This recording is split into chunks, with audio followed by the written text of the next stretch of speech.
Is not your average history lesson. This is the real story of how a nation's shield was forged through trade, through brutal conflicts, and finally, through the birth of a whole new identity. Look up today, and you'll see a force capable of projecting power at Mach speeds across multiple domains. Look at the water, and you'll find highly trained special operators executing precise tactical maneuvers. The modern Indian Armed Forces stand as one of the most disciplined and lethal military organizations on the planet. But if you rewind the clock to the 1600s, you won't find a centralized military command.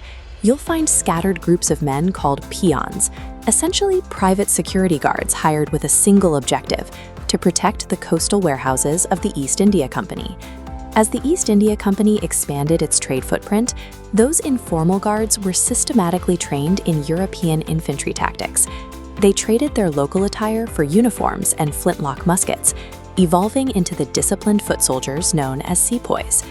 Looking at this map, you can see this early force was entirely decentralized.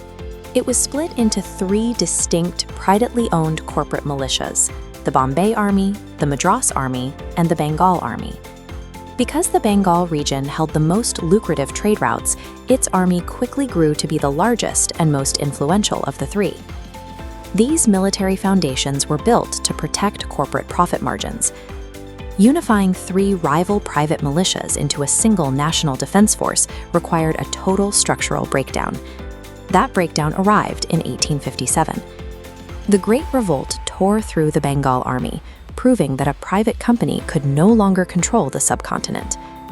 By 1858, the British Parliament passed the Government of India Act, stripping the East India Company of its power and placing the armies directly under the control of the British Crown. To ensure a rebellion of that scale could never happen again, the Crown appointed the Peel Commission to completely redesign the military's internal structure.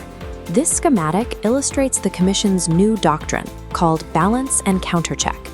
Instead of grouping men by their shared local backgrounds, the British began deliberately mixing different castes, religions, and ethnicities within the exact same regiments. This was an intentional administrative wedge. By placing groups with historical tensions side by side, the Crown ensured the soldiers would police each other, making it nearly impossible for them to coordinate and unify against British officers. The final architectural shift happened in 1903 under Commander-in-Chief Lord Kitchener. Kitchener realized that maintaining three separate regional armies was incredibly inefficient for large-scale imperial defense.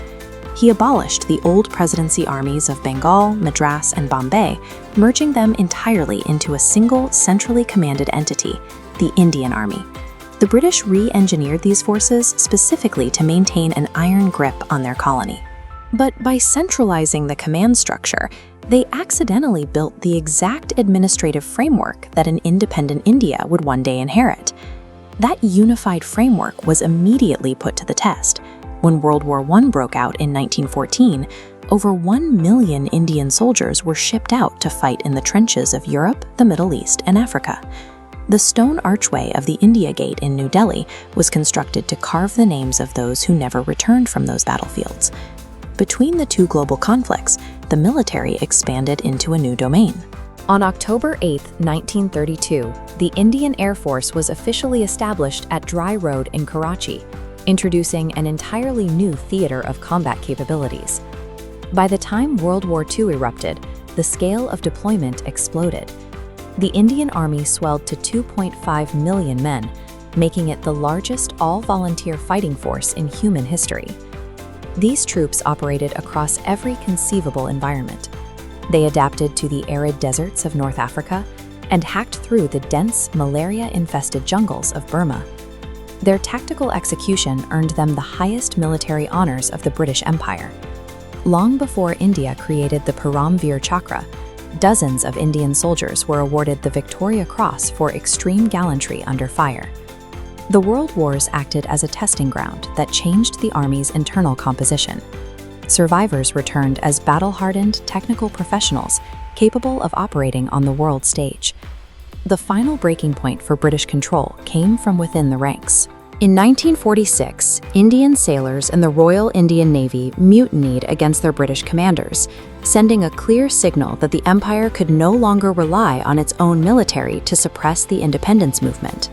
But when independence finally arrived in 1947, it brought a massive logistical nightmare. 1947, independence.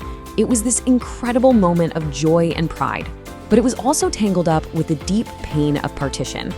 And just imagine this, the very soldiers who had fought side by side as brothers in arms were now being divided. The massive, unified, and globally tested military had to be physically ripped apart to serve the two newly formed nations. As this diagram shows, every single military asset was inventoried and divided. Personnel, tanks, naval vessels, and aircraft were split on a strict 2-to-1 ratio, with 2/3 remaining with India and 1/3 going to Pakistan. This mathematical division happened against the backdrop of immense human tragedy, as millions of refugees crossed the newly drawn borders in one of the largest mass migrations in history. The Indian Armed Forces began their sovereign existence by managing the immediate trauma of their own territorial and structural fracture.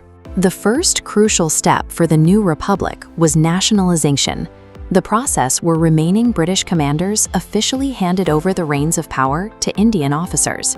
On January 15, 1949, General Cariappa took command as the first Indian commander-in-chief of the army, a milestone so critical it is still celebrated today as Army Day. The other branches soon followed. Vice Admiral R.D. Katari became the first Indian to lead the Navy, cementing sovereign control over the surrounding waters. All right, now let's look to the skies. Here, the mantle of leadership passed to Air Marshal Subroto Mukherjee. In 1954, he became the very first Indian to command the Air Force. And his contribution was so fundamental, so visionary, that he's widely known, even today, as the father of the Indian Air Force. The old structures were completely absorbed into the new republic. The historic lineages of those original corporate presidency armies still survive today, living on in elite modern units like the Rajputana Rifles and the Madras Regiment.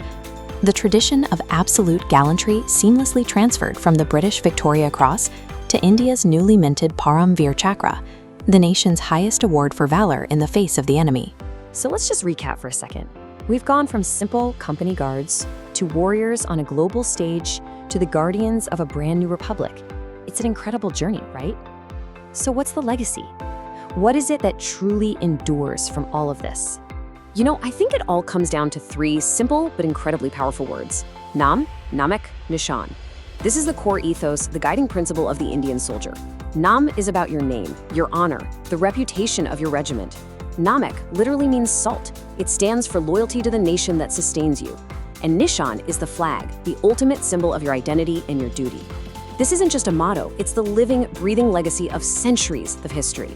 So, there you have it, a military born from a really complex past, tasked with guarding a new nation's future, and in the process, building a legacy of incredible honor and sacrifice. Every single date and reform in this timeline represents a massive layer of the legacy aspirants are about to inherit.